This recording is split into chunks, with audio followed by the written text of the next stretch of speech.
Hey crew, Conrad coming at you with another episode of Dune Dorks. What's on deck today? How about a classified ad review on this epic Funco 450 horsepower Subaru powered Gen 4 Big 5.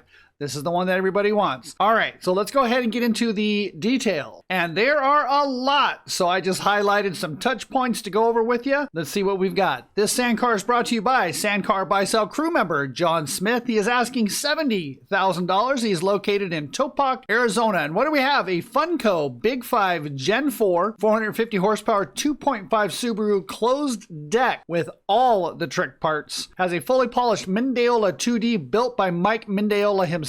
He states he talked me out of a sequential and instead built me a box specifically for this Funco.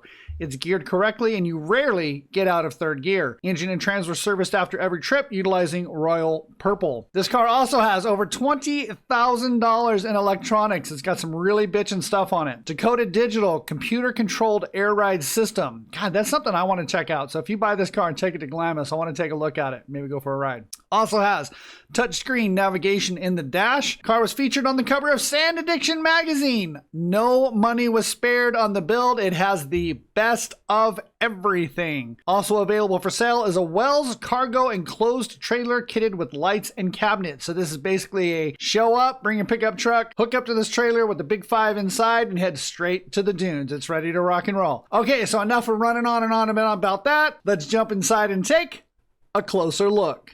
And as we usually do, let's start out with the driver's side profile view of this car. Now, if you're not familiar with Funcos, there's a few things about these that make them stand out from the crowd. Number one is going to be the airbag suspension. You'll see more of these photos as we go through, but this is what makes Funcos handle so well out in the sand dunes, is the ability to increase and decrease the air levels on that depending on how you're going to drive and also the conditions of the dunes. Maybe the dunes are super smooth. You're going to put those airs You're going to air the bags up because it's nice and smooth and easy to rock and roll. Holiday weekends, the dunes are really choppy. Maybe you're going to let some air out of those bags and let the wheels do the work and get you through there. Another thing that works really well on these cars is the seats. Why would I say they work well? Because look how you sit. It's like you're sitting in a normal chair. The reason for this is this gives you the ability to shorten the wheelbase. This is big on a 4-seat sand car. By having more upright seating position, you're able to squeeze that wheelbase in, which in turn helps the car to, well, turn, right? Makes sense. The other thing about this is the highly coveted Gen 4 model. Why that is the suspension geometry on this particular model, the Gen 4, is considered one of the best handling cars out of all of the Big 5 product line. Is it a product line? I guess it's a product line. Gen 3s handle really well. You get into your Gen 2s, your Gen 1s, they're a little boxy. This is the epitome, right? This is going up to that 1, 2, 3, and then they hit 4. And then rock and roll. Everybody loves this car, especially with a Subaru power plant, because you have a high horsepower engine and it's very lightweight. So needless to say, this car scoots and it handles. Okay, so there's your lesson on Funcos and the Big 5 line. Let's take a look and see what I see. So straight away, we've got beadlock wheels, of course. That's a traditional farm type tire that Funco runs on the cars, which, I forgot to mention, this car was built by Funco. This was not a kit. Okay, moving on. It comes with a set of dirt tires as well. We'll see some paddle tires on beadlock wheels in a minute. Traditional side panels on this. So you see how these come up like this? These drop sides allow you to get in and out of the car simply, especially if you're on a side hill and you need to get in and out. It's very helpful. Typically, they run a half roof on this. This might actually have a full roof. We've got chromed, polished shocks on this. Looks like just chrome everywhere. We have some light cannons. This is traditional for an early 2000s Funco. Side panels run all the way up into the back. Oh, and he also mentioned in there that it has Gen 5 rear bars. So you see it's got that little bend in it. Typically, these go up, out, and down. And then there's an X-brace somewhere here. So there were some upgrades done to the car. Another thing that's really cool about this is the enclosed cockpit front end, but I'm getting ahead of myself. Okay, next photo. And here's that enclosed cockpit. Look at this. This is carbon fiber. And something that I think is super bitchin' about this is the fact that the carbon fiber is not on the outside of the chassis. This gives you the opportunity to see all of the lacing and all of the tubes, and it really makes that powder coated orange just pop on the frame. You really see through it. I think it's just super bitchin'. Here's a little shot of that airbag up in the front. Again, light cannons. I always love that Funco does this with their little caps on the tubes. Instead of just capping it off and then welding it, you know, on the end, they put their little Funco pop-in billet logo deals on there. Sorry, kind of losing for words. It's got a Funco nose on it also. And let's see, I guess that's all I see on that. Okay, next. All right, so let's get into the front 3/4 view on the passenger side. And straight away, I just saw, look at these light covers. They're custom painted to match the car. Most folks don't do that. This is just a notch up, right? I mentioned that it's a magazine feature car, and that's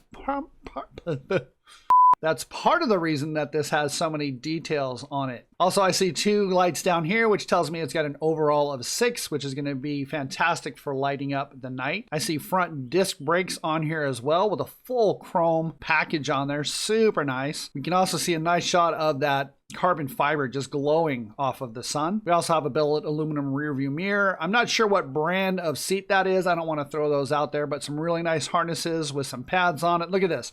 The F monogrammed into the headrest. I wonder if those go up and down. I think some of these seats that goes up and down and actually goes back and forth a little bit as well. And then of course we see the roof rack on there, and I guess that's about it. Next.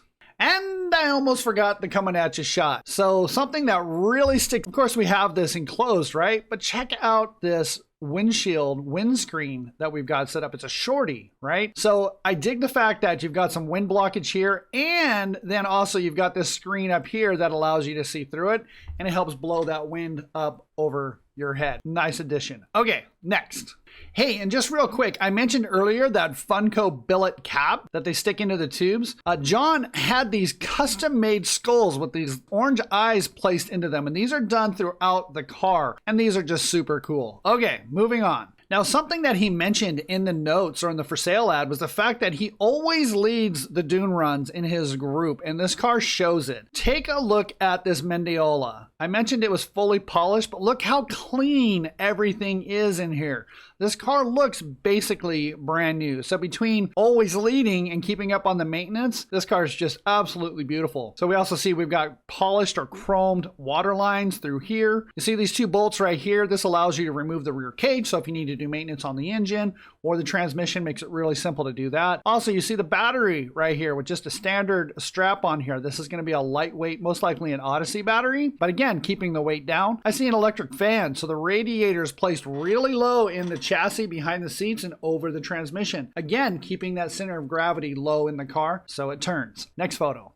All right, so now let's take a look at this beautifully chromed, polished, painted, packaged. Oh my God, that was a lot of P's. 450 horsepower, 2.5 quad cam Subaru engine with a closed deck and all the goodies. So again, here we go. Some of these skulls that you see on there, just little additions like that. Let's see, what was it? C&G?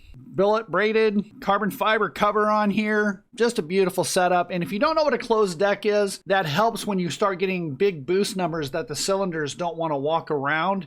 You want to take a look at that. Look up, what is it? Closed deck Subaru block. Take a look at that on YouTube or Google it and you'll see why that's done. But it's definitely needed in a high horsepower car like. Okay, that's about all I see on that. Next. So now we have a top view of the engine bay, and all I can say about this, I have always been a fan of this setup right here. So you've got a flat four Subaru. Here's a fully polished intercooler.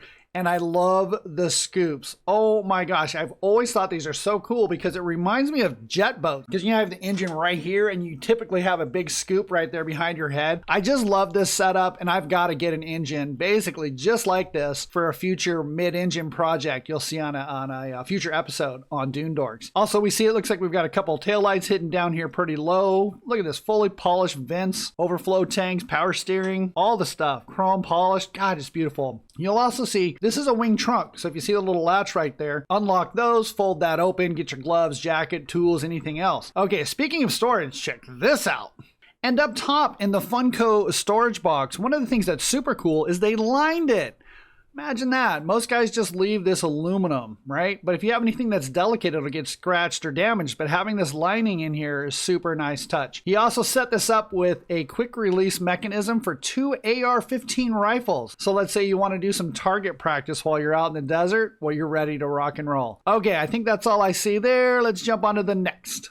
Okay guys, I know I'm a little out of order here. I usually do more of a walk around style with the car, but it just is what it is. So what do we see here? This is going to be a Funco standard floor that you see here. And one of the things I've always liked that they've done is they'll take that CNC pedal assembly and they'll cut the base in half and run that pedal assembly over the tube. What that does is it keeps you from mounting a plate up here and having the plate higher than the floor where you have to reach up with your feet. You've got a angled CNC throttle pedal. Look at the tube welded in, right? Just a really nice clean setup. You've got a polished footrest on there. Looks like fire extinguisher on there. Removable snap-in floor mats. And I do see a cooler up here. Just a super clean setup. Funco does a great job. Next. Okay, so jumping into the passenger side in the dash, what do we see here? Here's going to be the, what did he say it was earlier? Oh, I forget. This is the computer-controlled air management system for the suspension. Really, really nice. Not something you see very often in a sand car. Also got a Kenwood head unit on there, and you can see some of the speaker pods that are done throughout this. Here's your touch screen. Looks like it's also Kenwood on there. And something you can't really see very well on this, I'm looking at my screens, is the shifter. Oh, there it is. I can see it. So you see this little trigger? This is an old school style impy shifter. And I'll tell you what, guys, I don't care if you got a old school car, mid school car, new school car. If you've got a rear engine sand car, this, in my opinion, is one of the best shifters. And in fact, let me just show you a picture of it. Hold on. This shifter right here, I went ahead, logged into McKinsey so we can take a look at it. But for whatever reason, I have found this to be one of the smoothest operating shifters. And I don't know if it's just the ball, the way the mechanism works. It's very solid. It doesn't bend. You pull up on this with your trigger finger to put it into reverse. So it's got that reverse lockout. But otherwise, it just works really smooth. And there's a reason why it's in this Funco Big 5, because works really well. Okay, let's jump back in. Polished grab handle, and these things are placed just right for your passenger when you're doing wheelies and jumps, because you're going to have a great time in this car. Okay, let's move into the next photo. All right, so here's a shot of the wheel and tire package. Now, one of the things I'd like to point out about the paddle tires is Funco runs a Sport Tire of America in the rear. The reason being is this has a flat crown on it. What this allows the car to do is slide really well in the turns. So if you haven't driven a Funco Big 5 yet, grab that walker brake, put that car sideways and stomped on the glass. Man, I'm tired today. Stomped on the gas and pulled that front end up and shot off like a rocket. You owe it to yourself. You definitely need to check it out. So the other thing I noticed on this too, and why I showed the front wheel, is guess what? More skulls. Okay, I think even the air cap is a skull. I can't tell. If I zoom it in, it just gets blurry. But again, it's little details like this throughout the car that really sets it apart. Let's get into the next photo. Okay, so here's a quick shot of the Hallmark race trailer that can be purchased separately, like I mentioned before. Put the buggy inside, hook it up, and rock and roll. And hey, it even comes with a Glamis sticker. Look out. Okay, moving on. Sand Addiction magazine is no longer, I think, as much as most print media is, but this was on the cover with a full spread and a full build sheet on it. Okay, so let me see what else we've got here. Well, that looks to be it, folks. If you're looking for a car for this Dune season, turnkey, ready to rock and roll, this is going to be the one. So you can leave a message right here in the comments. You can send us a message through YouTube or log into our Facebook group, Sandcar Buy Sell Crew, and we'll get you in touch with John, the owner of this vehicle, and you can be in the Dunes this season. All right, we'll go ahead and close this out and say thank you for watching. See you in the Dunes.